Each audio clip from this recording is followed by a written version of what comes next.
I joined a gym for the first time 3 months ago. Now, a gym is really the last place you'd ever expect something scary to happen. But last week, I had the most horrific experience of my life. I wear one of those wireless headphones when I go to the gym because the wired ones always get in the way and they're just annoying. Sometimes I'll leave my phone on a workout machine when I walk to the water fountain, and when the phone gets too far from the headphones start getting staticky before disconnecting. I only knew because it happened a couple times before when I walked away too far from my phone in the gym. Well, one late night last week, I was one of the last people still in the gym. I was on one of the seated leg machines. I began my set of 20.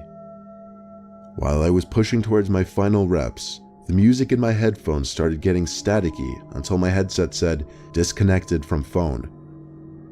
I stopped my set and reached over to the phone compartment on top of the machine, and I filled with worry when I couldn't feel my phone.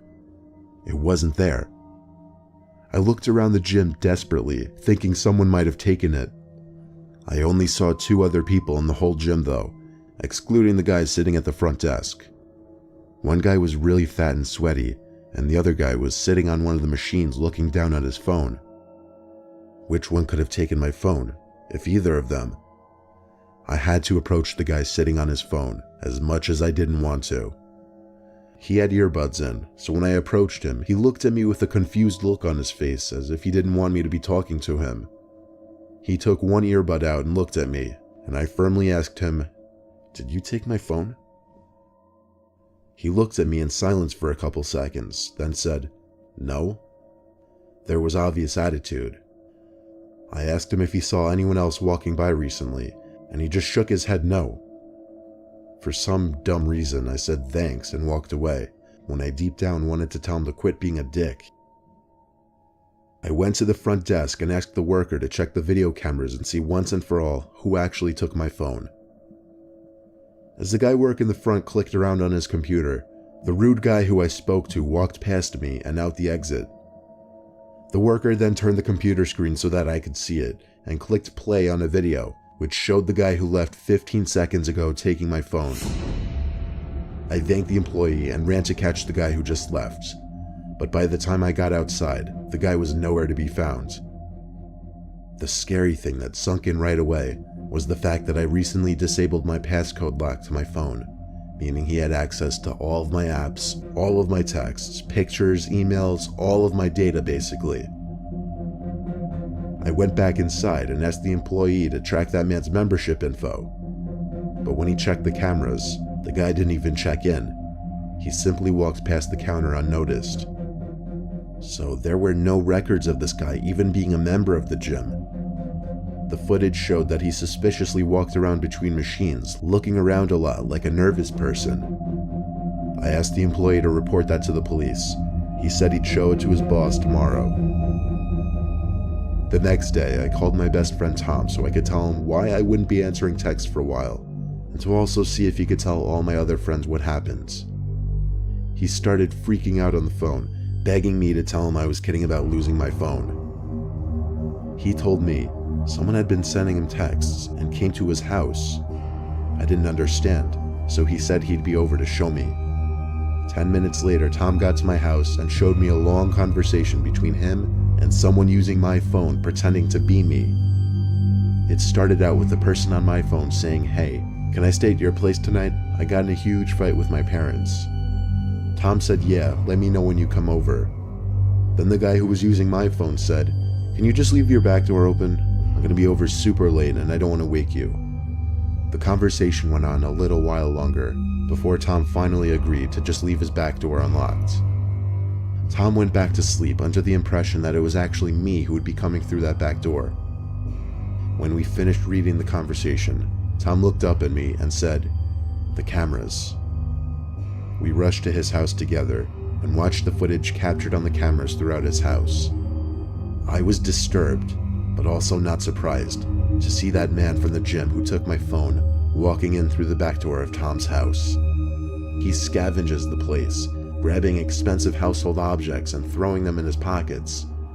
He moves from the den to the kitchen and eventually to the upstairs.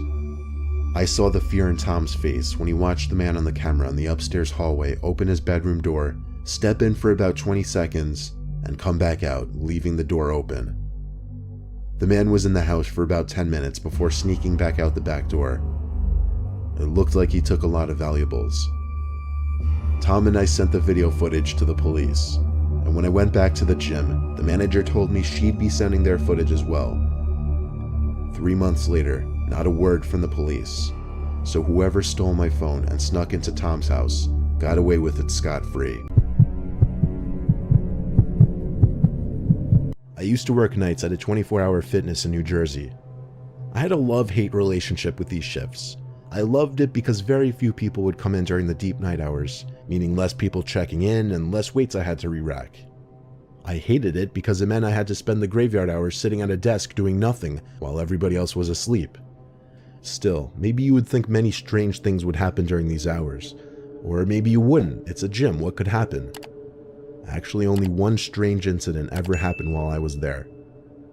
I was sitting in a chair behind the counter reading a magazine. Then, out of natural curiosity, I turned to do a little people watching.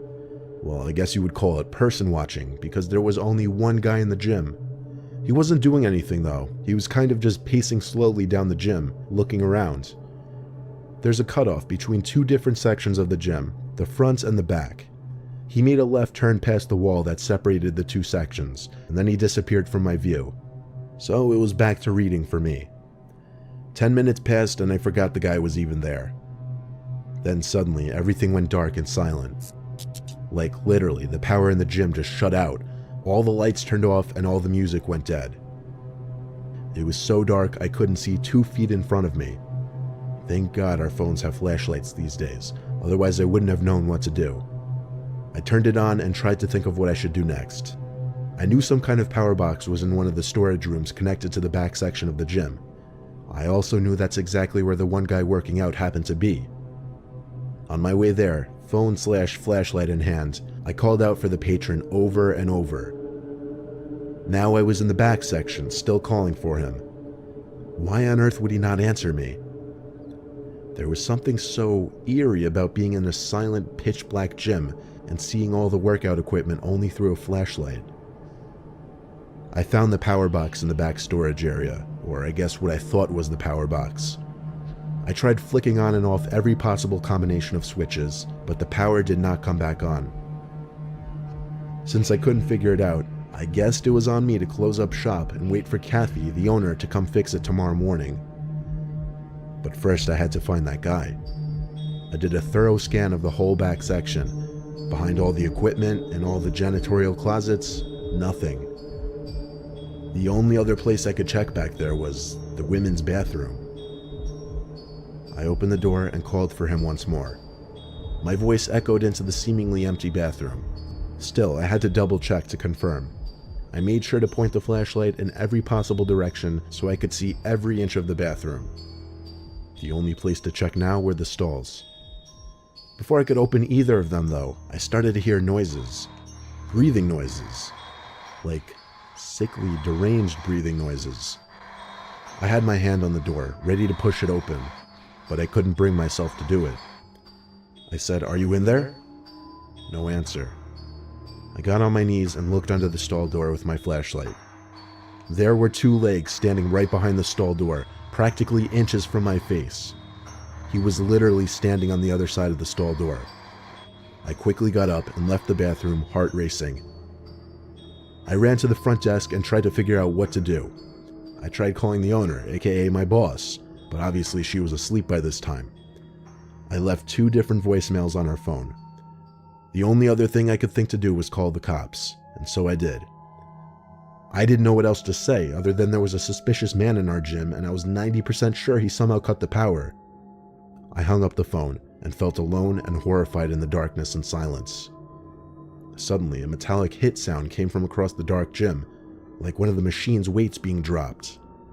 I shined the light down the gym and called for the patron once more, and then called out that we're closed and that he had to leave. Then I think I saw him. I saw someone walking between 2 machines before getting too far from the light to see. It seemed like he was messing with me now. I shined the light in the direction that he was walking, and I swear to God, it looked like just at the edge of the light, there was a face looking at me.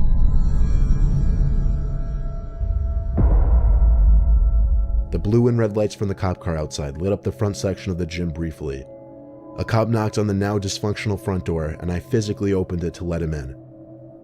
He took out his flashlight, greeted me, and said he'd take a look around. All I saw from the front desk was the light of the officer patrolling the whole entire gym, including bathrooms and closets, before coming back to me and saying it's empty. He suggested that whoever it was left through the back door, and that I should lock up and come back tomorrow morning.